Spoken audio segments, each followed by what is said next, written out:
नाशिकचे मंत्री कोण? झिरवाळ, भुजबळ की कोकाटे? समर्थकांनी सुरू केला देवाचा धावा. मंत्रिमंडळ जाहीर होण्याआधीच नाशिकचे पालकमंत्री कोण यावरून राष्ट्रवादी काँग्रेस अजित पवार पक्षाच्या समर्थकांनी देवाचा धावा सुरू केला आहे. येत्या 5 डिसेंबरला मुख्यमंत्री आणि राज्य सरकार स्थापन होणार आहे. याबाबतच्या हालचाली गतिमान झाल्या आहेत. मंत्रिमंडळात कोण असेल याविषयी उत्सुकता वाढत आहे. नाशिकमध्ये राष्ट्रवादी काँग्रेस अजित पवार पक्षाच्या समर्थकांना त्याबाबत मोठी उत्सुकता आहे. मंत्रिमंडळात कोणाला स्थान मिळणार अनेकांना मोठी उत्सुकता लागून राहिली आहे. नाशिक जिल्ह्यात 15 पैकी 14 आमदार हे महायुती समर्थक आहेत. त्यामुळे मंत्रिमंडळात कोणाला लॉटरी लागेल याबाबत अनेक नेत्यांचे समर्थक अस्वस्थ आहेत. त्याबाबत नागरिकांनाही त्याची मोठी उत्सुकता आहे. आमदारांचे समर्थक त्यासाठी कामाला लागले आहेत. माणिकराव कोकाटे समर्थकांच्या अपेक्षा उंचावल्या आहेत. मंत्रिमंडळ जाहीर होण्याआधीच नाशिकमध्ये आमदार नरहरी झिरवाळ यांच्या समर्थकांनी काल दिंडोरी येथे झिरवाळ यांचे समर्थक सुरेश डोखळे, विठ्ठल संधान, वसंत कावळे, माधव उगले, कृष्णा मातेरे, शिवानंद संधान आणि सुभाष मातेरे यासह विविध नेत्यांनी झिरवाळ यांना मंत्रिमंडळात स्थान मिळावे यासाठी मंदिरात होम हवन केलं. यंदा झिरवाळ हे 4थ्यांदा निवडून आले आहेत. त्यांनी विधानसभेच्या उपाध्यक्षपदाचा कार्यभार देखील सांभाळला आहे. या स्थितीत त्यांना मंत्रिमंडळात स्थान मिळालंच पाहिजे असा त्यांच्या समर्थकांचा आग्रह आहे. आदिवासी आमदार म्हणून राष्ट्रवादी काँग्रेस पक्षाने त्यांना संधी द्यावी यासाठी त्यांचे समर्थक आग्रही आहेत.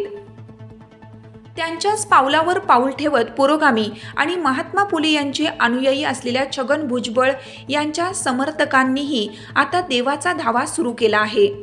राष्ट्रवादी युवक काँग्रेसचे शहराध्यक्ष अंबादास खैरे हे उद्या सकाळी रुद्रा फार्म येथे मृत्युंजय महादेव मंदिर येथे रुद्राभिषेक करणार आहेत. श्री भुजबळ यांना नाशिकचे पालकमंत्री करण्यात यावं यासाठी हा प्रपंच आहे.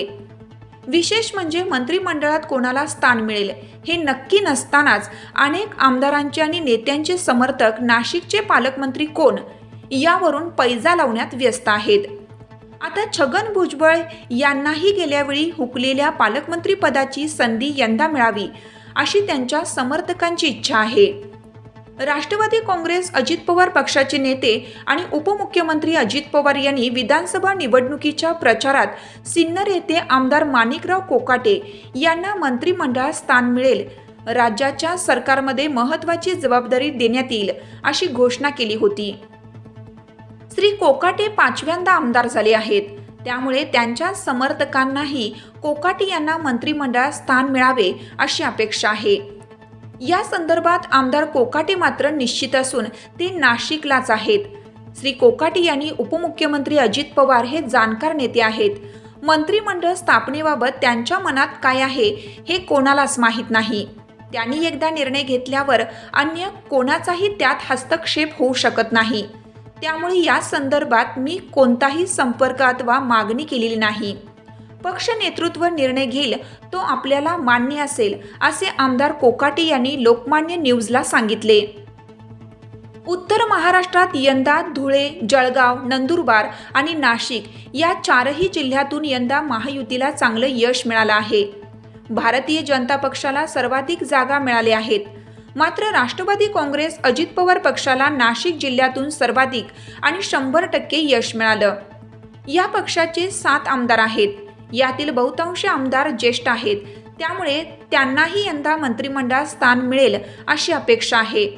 त्यामुळे कोणाला मंत्री होण्याची लॉटरी लागते याची आता त्यांच्या समर्थकांबरोबरच नागरिकांनाही उत्सुकता आहे.